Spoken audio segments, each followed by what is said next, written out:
क्या बताते हैं परमात्मा? शिष्य शाखा संसार गति है और सेवक प्रत्यक्ष काल है। अभी आपको बताया कि एक चेले ने अपना गुरु मार दिया 75,000 रुपया पे उसके।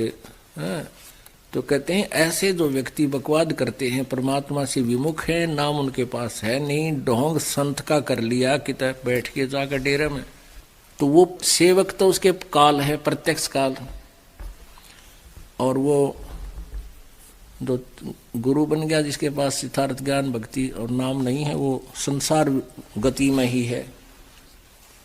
पुणात्मा,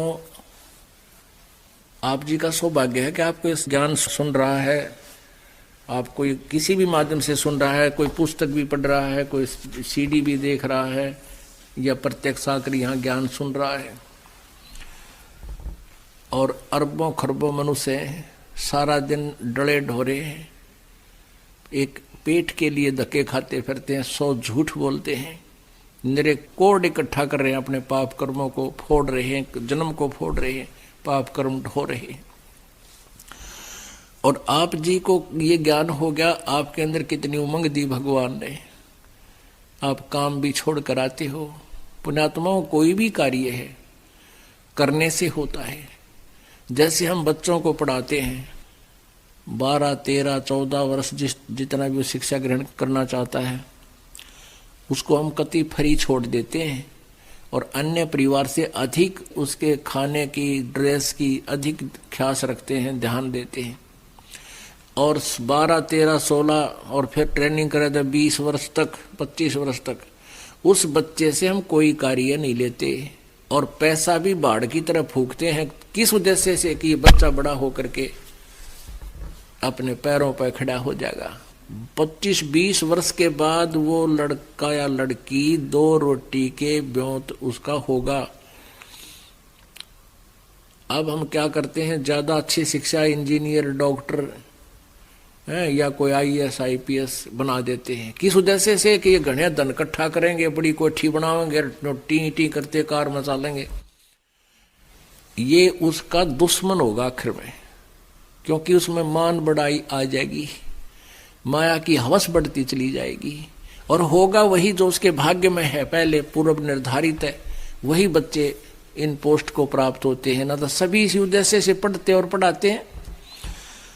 तो हम परमात्मा के विधान को भूल गए, अपनी जीव संज्ञा सोच से हम नरे निकम्मे हो गए, हम अपने हिसाब से पापी हो गए, माया पुजारी हो गए, आपस में द्वेष हो गया, चतुर हो गए। तो इस सारे दोष को समाप्त करने के लिए हमने परमेश्वर कबीर जी के इस अध्यात्म ज्ञान की अति आवश्यकता है। इस अध्यात्म ज्ञान के सुनने के बाद फिर परमात्मा की तरफ रुचि भी बढ़ेगी और शांति भी होगी। तो इसके लिए अब ज्यादा से ज्यादा समय भगवान के लिए निकालो। जो इस ज्ञान को समझ चुके हैं वो तो अपना सिर पे पैर रख लिया उन्होंने, तो दास देख रहा है, सत्संग में भी आते हैं, सेवा भी करते हैं, बाकी समय में भी आते हैं।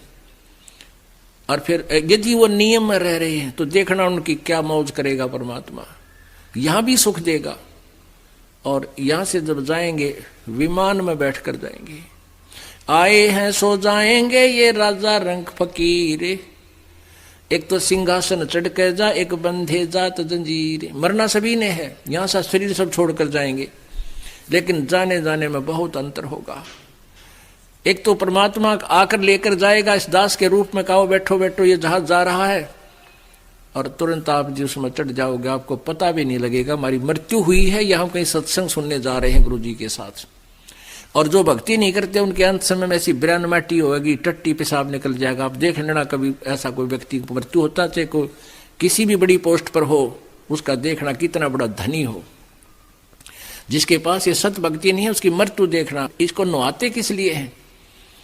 इसलिए स्नान कराते हैं, उसका बुरा हाल होया पावर टट्टी माए निकटी कपड़िया के वहां लाड़ पड़ जाए, तो फिर उसको नुहावा, फिर नुहावा जब वो कति फूकण की तैयारी हो ली। कहने का भाव यह है कि जो वो तो क्यों डरते हैं, क्योंकि यम के दूत इतनी भयंकर आकृति दिखाते हैं उसको शरीर छुड़वाने के लिए, ना फिर सीधे बाले ठोकर अंदर से वो भयभीत होकर के उस टट्टी पेशाब निकल जाता है। जब वो डरता हुआ शरीर को छोड़कर भागने की चेष्टा करता है फिर उसकी बाजू पकड़ लेते हैं सूक्ष्म शरीर में, वो यम के दूत। और जो परमात्मा की भक्ति करते हैं उनको परमात्मा विमान में बैठा कर लेकर जाएगा। कहते सतगुरु शरणा आके फिर धर्मराज डर कैसा, यम के दूत भी निकट नहीं आ सकते। एक भक्त बता रहा था जी, मैं सपने में मर गया, यम के दूत आए मुझे लेकर चले। मैं बोला रखी चले भाई, चल सत्संग में चलाएंगे। मैं उनके साथ हो लिया। आगे जाके वो कहने लगे कहाँ ले जा रहे हो मुझे, सत्संग तो नहीं है, ये सामने लिख रखा है यमराज यमदूत।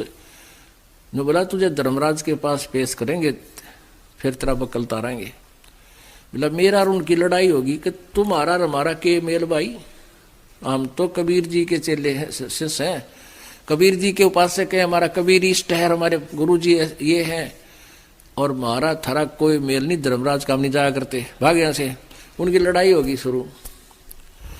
एक तो लड़ेगा, एक बाज के उस धर्मराज के पास गया, कहने लगा जी एक न्यू का है, हम तो कबीर जी के पुजारी हैं और उनके शिष्य हैं।